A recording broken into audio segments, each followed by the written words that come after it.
we touched on software, but Hmm. I think that's a very real question that still comes up, and the danger of us having spent so much time in the world of projection is that it can seem obvious, but for those that are just learning to do this or looking at doing it, I mean, it is something to understand that, okay, you've got this projector that's mounted up on your ceiling, and this thing has a cable that runs to your laptop. Hmm. And your laptop is where your projections live. And when you buy projections from me, you just Yeah. simply drag and drop these things right into PowerPoint or Right. Keynote Hmm. or Google Slides, and you can do it. And you can Hmm. do some even amazing things with that. You can do cross dissolves, you can build in your blackouts. Um, but then there's ways to level up from there, which you were talking Yes. about. Tell me from your experience what you see a lot of people using, Hmm. and then maybe an approach, because I have some teachers who ask me, should I learn this software myself or should I give this to my students to learn?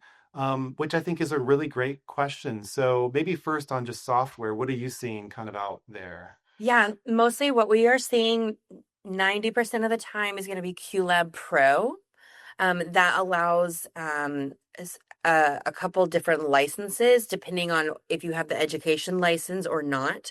They do have discounts for educators, which is why a lot of people do utilize that software a lot. It is a Mac based program, so it does not work on PC. So there's a hurdle there.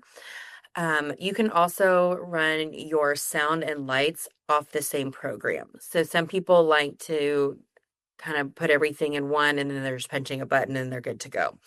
Um, so just kind of depending on what you want to do. So we're definitely looking at QLab Pro. The great thing about it is if you don't want to buy a full license, you can actually rent a full license, which is also really nice and it's not very expensive and that's great. So there's also that option.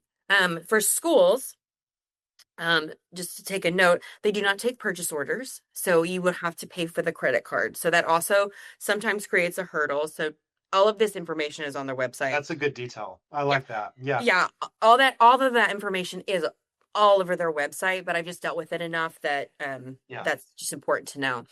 The other one that we see is usually Mad Mapper, and that's a PC based one. I don't see a lot of it, but the people that do utilize it, it's very similar. It's similar concept, just different ways of approaching it within the software of Mad Mapper versus QLab.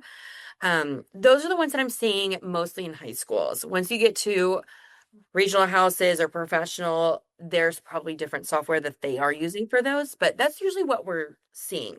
The great thing about both of these softwares, you can demo. You can download a demo to your computer and play for free. And just click download just like you would any other application. So you can get your hands on it, start looking at it, seeing if it's something that you want or if your student is interested in, they can do that at home, just whatever they want. Um, I do know and feel that QLab is a little bit easier on the user end and have a lot more availability for training videos for that software. I always felt comfortable giving my students time and saying, hey, here's the YouTube videos, watch them, learn them. It is that simple, especially for like basic use, and their tutorial videos are very great. So that's also why I like uh, QLab. MadMapper has some, but they're not directly from the manufacturer of the software. And so that's where I'm like, you could find some people teaching some ways, but it's still out there. Um, you just have to give yourself time.